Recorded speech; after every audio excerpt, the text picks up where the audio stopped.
오늘은 교사 헌신 예배로 드립니다. 우리 성도님들, 우리 교사 선생님들 많이 지지해 주시고 격려해 주시고 응원해 주시기를 부탁드립니다.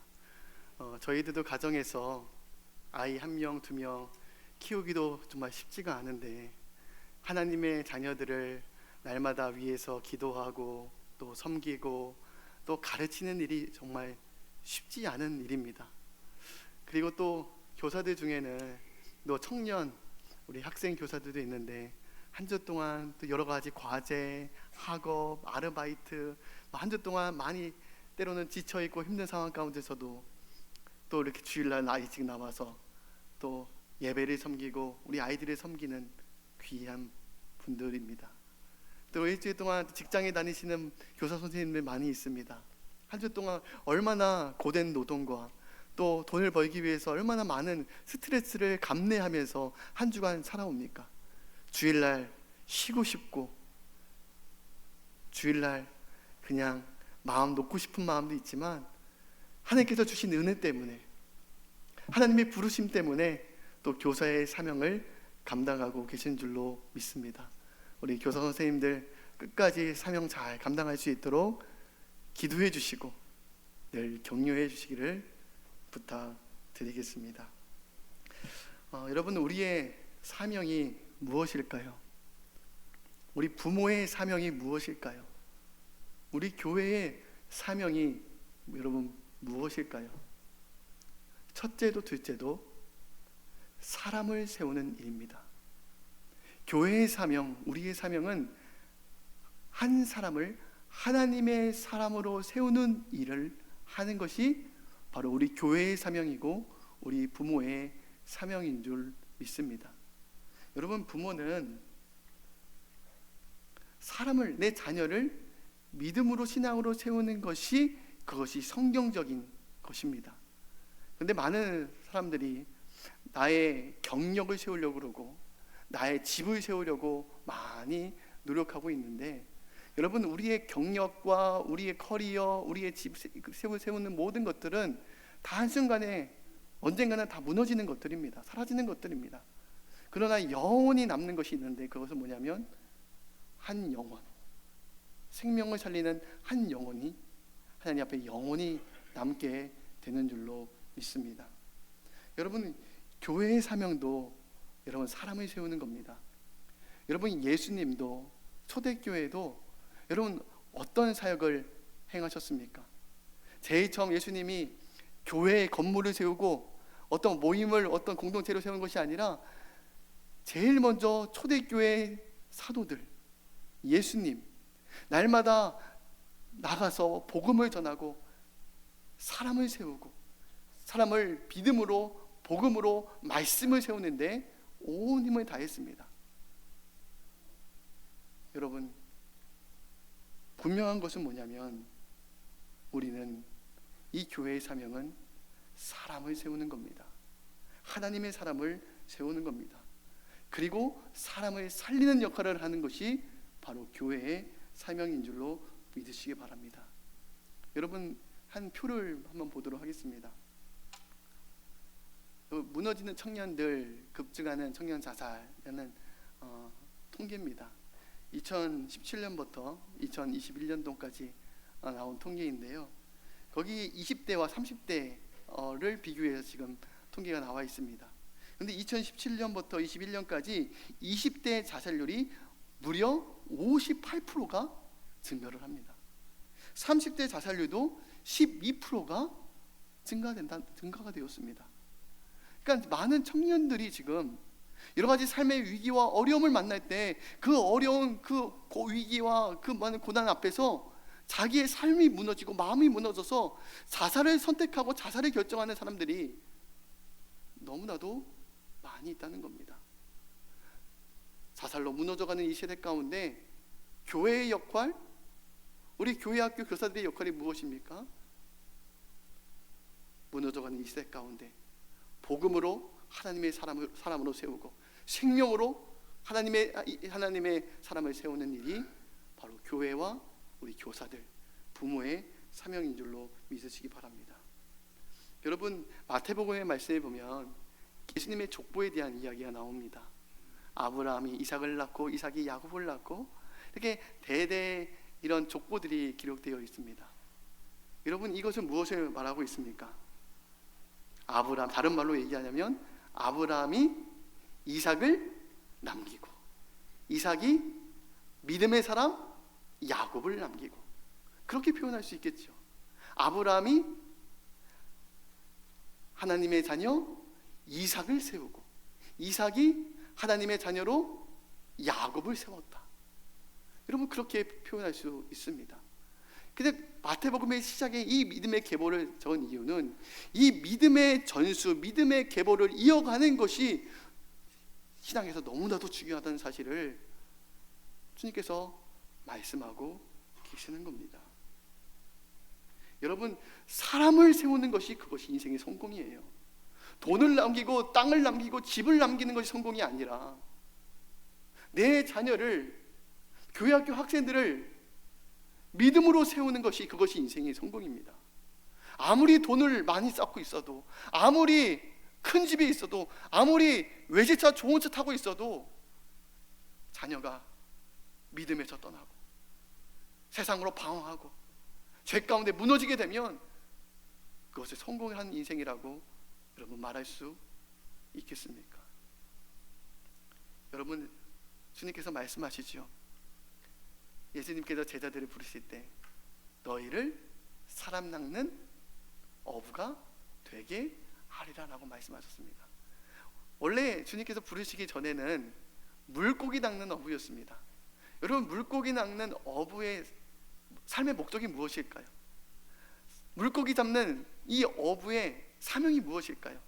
어떻게 하든 물고기를 많이 잡아가지고 더 큰 배를 사는 것, 물고기 많이 잡아서 더 좋은 집을 사는 것,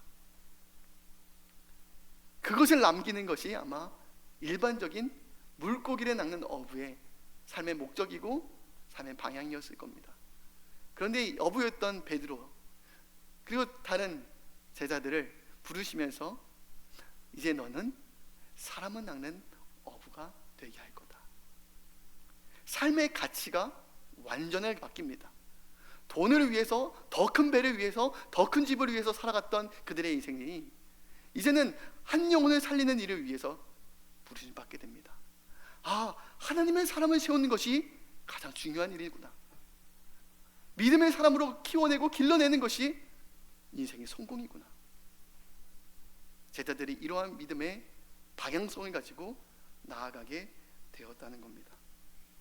여러분, 교회는 사람을 세우는 겁니다. 하나님의 사람을 세우는 것인 줄로 믿습니다. 여러분, 그렇다면 어떻게 하나님의 사람으로 세울 수 있을까요? 그것은 사람이 사람을 세우는 겁니다. 믿음의 부모가 믿음의 자녀를 세우는 겁니다. 믿음의 거룩한 교사가 신앙의 학생들을, 제자들을 세우는 겁니다. 여러분, 사람이 사람을 세우는 겁니다. 여러분, 이것을 꼭 기억하시기를 바랍니다. 여러분, 오늘날의 젊은 세대를 어떤 세대라고 부릅니까? MZ 세대라고 부릅니다. 이 MZ 세대를 다른 또 세대로 어떤 말로 표현하냐면 밈 세대라고 그렇게 표현하기도 합니다. 이 MZ 세대, 밈 세대의 특징은 뭐냐면 모방하고 재생산하는 그런 특징을 갖고 있습니다. 그래서 젊은이들이 이 인터넷에 떠도는 어떤 미디어, 영상, 이미지, 음악들을 잘 모방해서 편집해서 재생산하는 그것으로 서로 소통하는 그런 우리가 세대를 살아가고 있습니다. 예를 들면 슬립백, 아이스 버킷 챌린지, 여러 가지 다양한 밈들이 많이 있죠. 여러분, 이 젊은 세대의 특징이 뭐냐면 전문가들이 모델링 엘더라는 특징을 갖고 있다고 그렇게 얘기합니다. 이게 뭐냐면 이 세대의 특징은 모방하고 그리고 답습하고 재생산하는 겁니다. 그래서 그들은 믿음을 배우는데 어떻게 배우냐면 삶의 롤 모델을 통해서 배운다는 겁니다. 다시 말하자면 삶을 통해 배운다는 겁니다. 보고 배우는 겁니다. 믿음의 부모를 통해서, 그 롤모델을 통해서 자녀들이 신앙을 배우는 겁니다. 믿음으로 사는 교사들의 삶을 통해서 아이들이 그것을 롤모델로 삼아서 신앙을 배운다는 겁니다. 결국에 무엇이 중요한 거냐면, 교사인 우리가, 내가 먼저 세워지는 것이 중요하다는 겁니다. 멋진 프로그램을 잘 세우는 것이 중요한 게 아니라, 내가, 교사인 우리가, 부모인 우리가 하나님 앞에 반듯하게 살아가는 것, 그것이 가장 중요한 것이라는 겁니다. 교사인 우리가, 부모인 내가 하나님과 거룩한 경건 생활을 회복하고 주님과 동행하는 그 삶을 회복하는 것이 다음 신앙세대의 전수에 있어서 가장 중요하다는 것을 주님께서 말씀하고 계십니다. 여러분, 이것이 능력입니다. 어떤 성경적인 지식이 아니라, 어떤 지식 전달이 스킬이 중요한 것이 아니라, 잘 놀아주는 것, 그것도 중요합니다. 그러나 그게 전부가 아니라 믿음으로 사는 믿음의 어른들의 모습들을 통해서 자녀들이 믿음을 보고 배운다는 겁니다. 이것이 오늘날 세대의 특징이라는 사실을 기억하시기 바랍니다. 그러면 문제가 뭐냐면, 왜 다음 세대들이 이렇게 많이 이렇게 쇠퇴하고 무너지고 있는 것이냐면, 본이 되고 따를 만한 롤모델이 없는 겁니다. 부모가 믿음으로 사는 롤모델이 되어줘야 되는데, 부모가 롤모델이 되지 못한다는 겁니다. 교회학교 선생님이 보고 따라갈 신앙의 롤모델이 되어야 되는데, 롤모델이 되지 못하다는 겁니다. 여러분, 그래서 우리가 먼저 믿음으로 세워지고, 우리가 먼저 거룩한 삶을 회복하고 주님과 동행하는 삶이 회복하는 것이 가장 중요하다는 것을 성경에서 말씀하고 있습니다. 여러분, 오늘 본문의 말씀에 보면, 여러분, 한나의 아들 사무엘과 그리고 엘리 제사장의 아들 홈리와 비느하스 두 가정의 자녀에 대해서 비교해서 말씀하고 있습니다. 여러분, 한나의 자녀로 태어난 사무엘은 어떤 사람이었습니까? 한나는 아이를 낳지 못하는 여인이었습니다. 그래서 하나님 앞에 매일매일 아이를 낳지 못하는 여인으로 인해서 매일 슬퍼하고 근심하고 무시와 경멸을 당했던 여인이 바로 이 한나라는 여인이었습니다. 그래서 그녀는 하나님 앞에 성전에 나와서 날마다 기도했습니다. 하나님, 저의 모든 슬픔을 아시지요. 저의 모든 아픔을 아시지요. 하나님, 저에게 자녀를 주시옵소서. 저의 태문을 열어주시옵소서. 간절히 하나님 앞에 기도하게 됩니다. 그런데 하나님께서 한나의 기도를 들으셨어요. 기도로 오랫동안 기도할 때 기도로 준비되어 있던 사무엘을 주님께서 선물로 보내주시죠. 오랫동안 기도 복중에 있을 때부터, 아니 태어나기 복중에 임신 전부터 오랫동안 기도로 준비했던 자녀 사무엘이 태어나게 됩니다. 수많은 오랫동안 기도를 받고 태어난 아이가 바로 사무엘이었습니다. 그때 한나가 하나님 앞에 성원 기도를 했지요. 하나님, 저에게 아들을 주시면 이 아들은 하나님의 종으로 제가 드리겠습니다. 그의 삶을 하나님을 위해서 드리겠습니다라고 고백을 하게 되지요. 그리고 드디어 하나님께서 사무엘을 선물로 주시고, 그리고 사무엘이 젖을 떼기까지 이제 한나가 믿음으로 양육하게 됩니다. 그때 당시 유대인들은 그때 당시 한 3살, 4살까지 젖을 먹였는데, 한 4살 정도쯤 될 때 이제 젖을 뗀 후에 성전에 엘리 제사장의 손에 맡겨 드리게 됩니다. 여러분, 4살이면 얼마나 어린 나이입니까?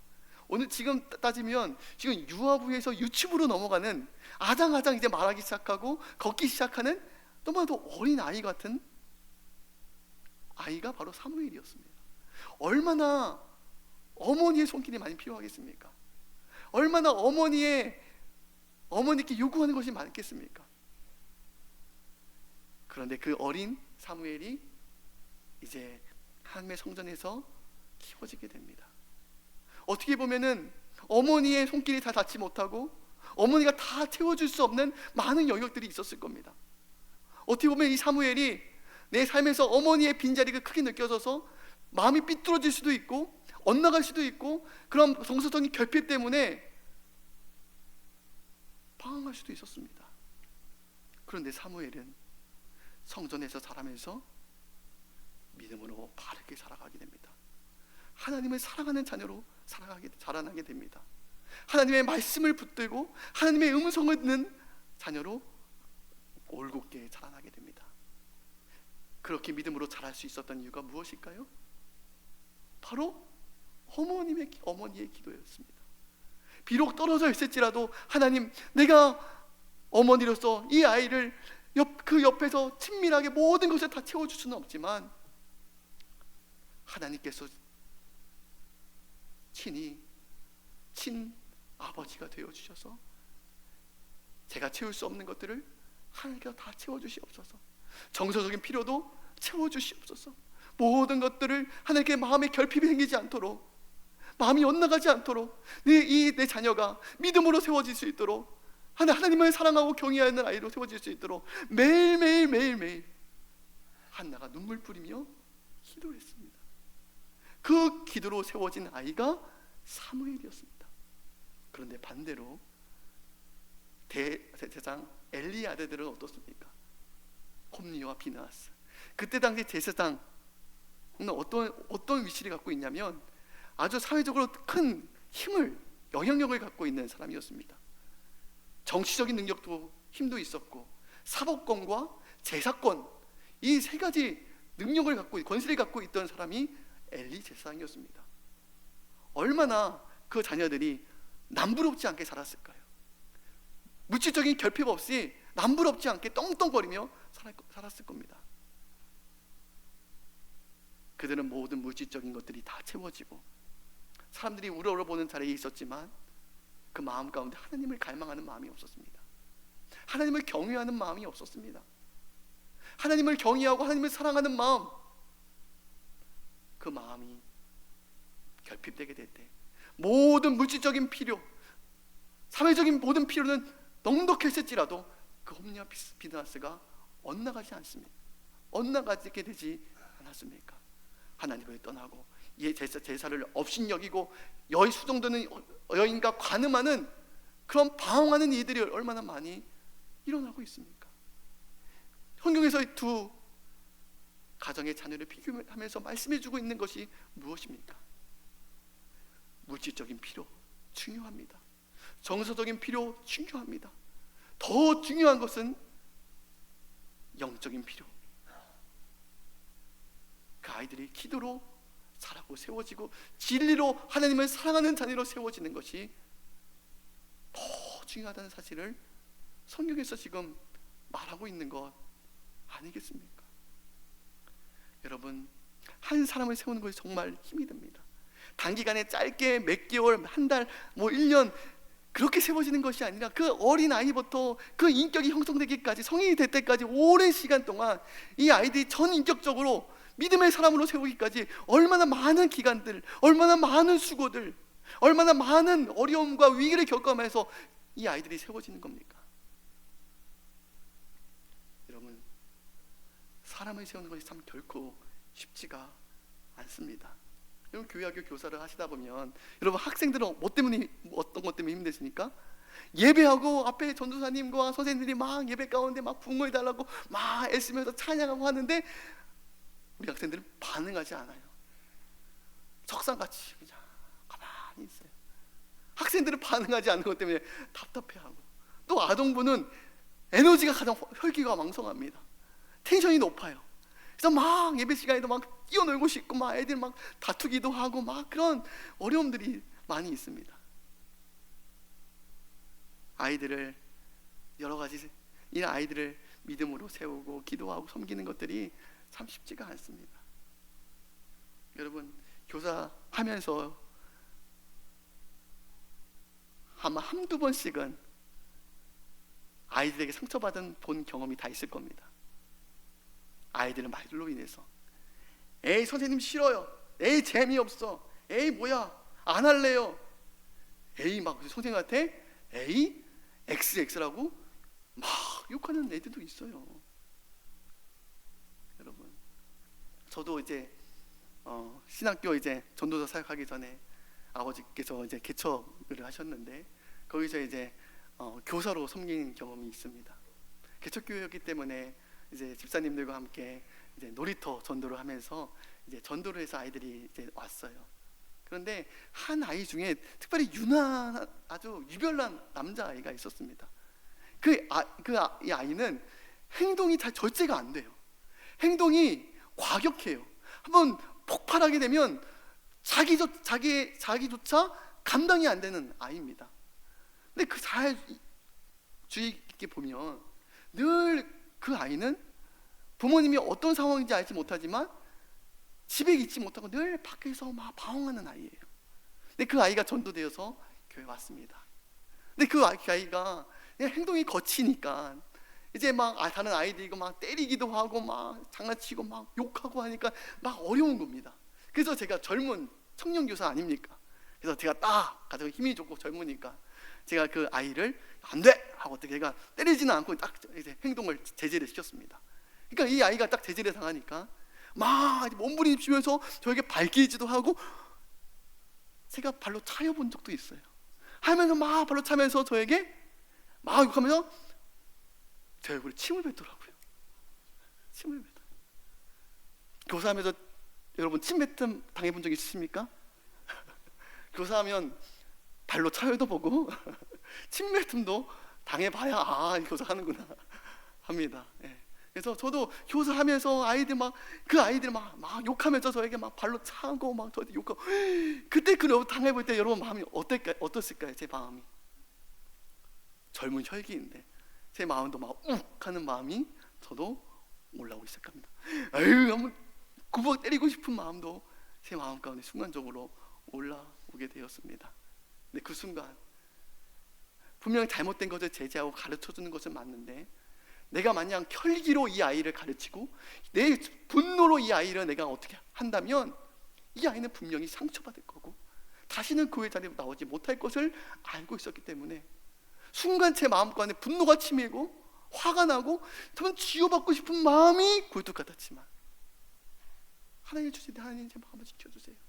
제 혈기를 주체하지 못해서 이 아이가 상처받고 평생 교회 문이 팍 닫히면 안 되지 않겠습니까?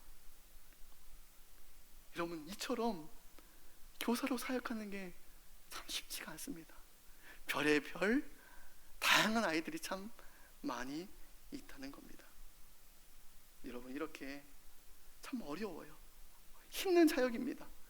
그러나 힘들다고 멈추면 안 됩니다. 힘들다고 우리가 멈추면 교회에 미래가 없습니다. 교회 학교가 살아야지, 우리 교사 선생님들이 살아야지 교회에 미래가 있고 아이들에게 미래가 있는 줄로 믿습니다. 여러분, 지금 오늘날 교회 학교, 교회의 지금 상황이 어떤지 여러분 아십니까? 여기 한 PPT를 한번 보여주시기 바랍니다. 지금 재작년에 표입니다. 지금 현재 교회 학교가 운영되고 있는 교회가 전체 교회의 57%, 43%의 교회가 교회 학교가 없는 교회가 지금 너무나도 많다는 겁니다. 서울에 있는 교회도 어른들이 막 300명, 400명 되는데 교회 학교가 없는 교회들이 많다는 겁니다. 지금 43%나 되는 교회가 교회 학교가 없다는 겁니다. 그리고 다음 PPT에 보면 부서 학생 수에 대한 통계가 나와 있습니다. 이제 여기 미취학 전 주황색이 아동부, 여기 오른쪽에 있는 것이 이제 학생부인데요. 그 주황색으로 표시된 그 아동부와 기준해서 제가 보겠습니다. 10명 학생 교회 학교가 운영되고 있는데 10명 이하의 아동부가 전체 53%, 20명 이하의 아동부가 11%, 30명 이하가 8%. 그러니까 교회 학교가 지금 얼마나 어렵고 얼마나 침체되어 있고 전도하기 어려운 시대를 대변해주고 있습니다. 그리고 작년에 출산율이 여러분 몇 명인지 아십니까? 23만 명이 이렇게 새롭게 태어났습니다. 여러분 잘 계산을 해보십시오. 지금 23만 명이 이제 새롭게 태어났습니다. 그런데 이제 23만 명 적게 반반, 남녀로 반반해서 두 남녀가 결혼을 하게 됩니다. 그러면 대략 한 12만 명, 이제 커플이 100%다 결혼한다고 생각하면 12만 명의 커플이 생기게 되죠. 근데 12만 명의 커플이 결혼해서 아이를 낳는데 요즘 출산율이 어떻게 됩니까? 0.7%라고 얘기합니다. 0.7%. 두 명이 결혼해서 한 명도 아기를 안 낳는 거예요. 0.7%입니다. 그러면 100%다 결혼해서 13만 명이 결혼했는데 거기서 0.7%를 이제 아이를 낳았다 싶으면 약 10만 명의 아이가 출생하는 거예요. 10만 명의 아이. 그러면 계산해 보면 30년 후에는 여러분 10만 명, 23만 명이 지금 출생했는데 이제 20, 30년만 뒤 있으면 10만 명밖에 태어나지 않는 겁니다. 10만 명. 불과 20, 30년 후. 제가 예전에 동인천 쪽에 살았던 적이 있었는데 동인천에 가보니 예전에 어린이집이었던 그 집이 이제 가보니 뭘로 바뀌어져 있을까요? 주간보호센터, 노인정이 아니죠. 요양원 다 그걸로 바뀌었어. 놀랬습니다. 예전에 몇 년 전만 해도 어린이집이었는데 그 어린이집이 이제 어른 주간보호센터로 바뀌고 요양원으로 다 바뀌고 있는 추세입니다. 여러분 병원에 가보십시오. 지금 전문의 어디 과가 지금 부족한지 아십니까? 소아과가 전문의가 없습니다. 아이들이 태어나질 않아서 아무도 그 소아과에 지원을 하지 않는 겁니다. 유치원이 사라지고 있습니다. 여러분 이러한 어려운 시대를 우리가 살아가고 있습니다. 그런데 여러분 잘 생각해 보십시오. 원래 기독교는 다수가 아니었습니다. 여러분 원래 초대교회인들은 소수였습니다. 그러나 비록 소수였지만 그들에게는 예수님이 생명을 가지고 있는 능력을 가지고 있었습니다. 죄를 이기는 능력을 갖고 생명력이 있었습니다. 그래서 우리는 비록 영적인 많은 예전처럼 몇백 명이야 되는 이제 그런 부흥을 바랄 수는 없겠지만 우리가 그 한 사람 한 사람 내게 맡겨주신 영혼들을 하나님의 말씀과 진리로와 영적인 구주사로 세우는데 온 힘을 다해야 될 줄로 믿습니다. 우리가 그렇게 믿음으로 온 힘을 다하게 되면 하나님께서 우리 다른 곳에서 생명을 붙여주실 거예요. 하나님께 인도해 주실 겁니다. 요즘 교회의 특징이 무엇이냐면 쏠림 형상이에요. 그러니까 특정 한두 교회는 막 교회가 이제 쏠리고 대부분의 교회는 교회 학교가 없는 거예요. 여러분 쏠림 형상이 건강한 교회의 현실이라고 생각이 될 수 있겠습니까? 여러분 이처럼 지금 이 시대가 너무나도 어렵고 그리고 지금 젊은 세대들이 여러 가지 많은 삶의 위기를 겪고 있는 이 시대입니다. 너무나도 다가쁜 상황이에요. 교회에 나올 때는 너무 애들아 잘 있었니 하고 다 웃으면서 이렇게 나올지 모르지만 아이들의 깊은 내면에 여러분 들어가 보면 얼마나 큰 문제와 가정의 문제와 삶의 위기가 있는지 모릅니다. 여러분 다음 표로 한번 보여주십시오. 다음 PPT. 요즘 하루에 1036명이 사망을 한다고 합니다. 그런데 매일 제가 빨간 것에 표시를 해놨는데 처음에 이제 1위가 암 사망자가 제일 많고요. 그 다음에 뇌혈관 질환, 폐렴 이렇게 질병을 제외하고 가장 높은 사망 원인이 무엇입니까? 자살입니다. 자살. 하루에 몇 명씩 자살을 하냐면 37명씩 자살을 하고 있습니다. 그거에 잘 생각해 보면 1시간도 아닙니다. 40분에 1명씩 자살에 성공하고 있다는 겁니다. 8분에 1명씩 자살을 시도하고 자살을 생각하고 자살에 성공한 사람은 40명당 1명씩 자살에 성공해서 지금도 하루에 37명씩 자살을 자살을 성공하고 있는 이 시대를 살아가고 있습니다. 여러분, 우리 교사가 이러한 영적 현실을 바라봐야 돼요. 물질적으로는 풍요롭고 물질적으로는 너무나도 부족한 것이 없어 보이지만 영적으로는 무너져 있고 마음이 무너져 있고 삶이 무너져 있는 이 위기의 시대를 아이들의 세대를 우리가 살아가고 있다는 겁니다. 그래서 우리 교사들이 늘 영적으로 깨어 있어야 되고 하나님의 음성에 정말 긴밀하게 마음을 갖고 우리는 사역해야 됩니다. 제가 20대 때 아직도 그 기억이 나는데, 제가 지방에서 교사 부흥회를 했던 적이 있습니다. 한 목사님이 오셔서 이제 간증을 해주셨는데 그 간증이 아직도 제 뇌리에 깊게 박혀 있습니다. 그 목사님께서 어떤 삶의 간증을 해주셨냐면, 그 목사님이 어느 날 목욕탕에 가셨습니다. 목욕탕에 가셨는데 거기 온탕에 딱 점령하고 있는 온몸에 뱀문신, 전신에 뱀문신이 한 조폭이 딱 이렇게 뜨거운 물에 딱 차지하고 있는 겁니다. 그러니까 많은 주위 사람들이 그 주위에 가는 것을 주위에 아무도 안 가는 겁니다. 괜히 갔다가 시비 걸리고 괜히 부딪힐까봐 주위에 많은 사람들이 그 근처도 가지 않는 겁니다. 그러니까 목사님도 두렵죠. 조폭이 있으니까 두려웠습니다. 그래서 목사님이 저 멀리서 또 멀찍이서 혼자 샤워를 하고 계시는데 갑자기 성령께서 갑자기 강권적으로 이런 마음을 주시더랍니다. 너 저 조폭에게 복음을 전해야 된다. 그 마음을 주시더랍니다. 그때 그 목사님이 기도했어요. 아니, 하나님, 지금 제가 다 발가벗고 왔는데 어떻게 거기 가서 대면에서 복음을 전합니까? 제가 지금 옷도 안 입었는데 다음에 그냥 하겠습니다. 또 근데 성령께서 강권적으로 또 마음을 주시더랍니다. 아니, 나 지금 빨리 이 사람에 가서 복음을 전해야 된다. 하나님, 어떻게 괜히 갔다가 괜히 이렇게 시비가 붙고 괜히 또 불편한 일이 생기면 어떻게 합니까? 다만 세 번째 또 성령께서 강권적으로 또 역사를 주시는 겁니다. 마음을 주시는 겁니다. 빨리 가서 이 조폭에게 복음을 전해라. 그래서 목사님이 세 번째 하나님의 성령의 강권하심 따라서 이렇게 지그지그 온탕에 옆으로 앉아서 복음을 이제 전해서 저기 예수님 믿으세요. 근데 생각보다 막 강하게 저항할 줄 알았는데 그분이 너무나도 순탄하게 제가 사실 어렸을 때 초등학교 때 국민학교 때 어머니 따라 교회를 갔었습니다.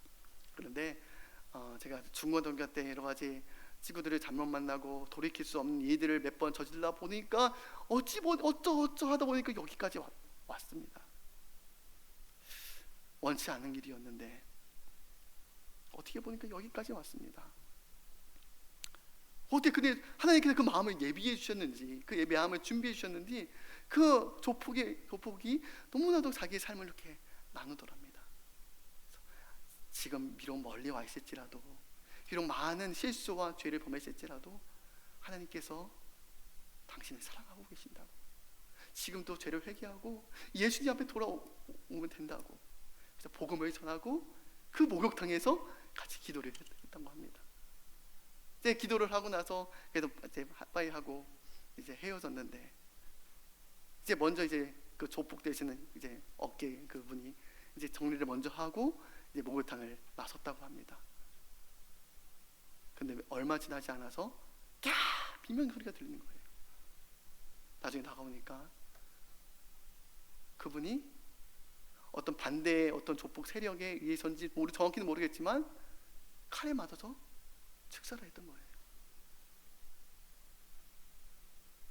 하나님께서 왜 강권하셔서 이 조폭에게 복음을 전하라고 하셨는지, 내가 만약 그 성령의 강권하심을 무시했다면 어떻게 됐을까?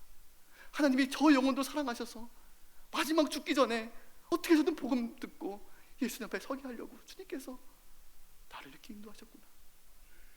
내가 더 성령님의 음성에 귀를 기울이고 영혼의 구원을 위해서 더 힘써야겠구나. 이렇게 간증했던 20년 전의 그 간증의 기억이 아직도 제 마음 가운데 새겨져 있습니다. 저도 새벽에 기도하다가 갑자기 하나님의 성령의 강권하심 따라 막 기도시킬 때가 있습니다. 갑자기 아무개가 떠오르게 하시고 지금 삶의 급박한 위기니까 빨리 위해서 기도해라. 그런 마음을 막 주실 때가 있어. 그럼 제 마음이 너무 떨리는 마음으로 막 새벽에 2, 3시에 깨서 막 그 영혼의 이름을 부르면서 기도한 적이 있습니다. 아마도 제가 정확히는 모르겠지만 그 아마 생사를 오고 가는, 그 죽음의 음을 오고 가는 귀한 어떤 기로에 있었던 것 같아요. 그래서 하나님께서 제가 삶 가운데 한 2, 3번 새벽에 깨워주셔서 그 영혼을 위해서 막 기도시킬 때가 있었습니다. 여러분, 교사들은 이렇게 성령님의 음성에 귀를 기울여야 되고, 영혼 사랑하는 마음, 영혼이 우리에게, 내게 그냥 일을 맡기시는 것이 아니라 생명을 맡기시고 영혼을 맡기셨다는 사실을 꼭 기억하시며, 그 거룩한 떨림으로 우리가 교사의 직분 잘 감당하게 될 때 선생님을 통해서 한 사람이 믿음으로 세워지고 말씀으로 세우고 영혼이 생명을 얻는 귀한 사역이 여기 모인 선생님과 모든 가정 가운데 임하게 되기를 주님의 이름으로 축복합니다.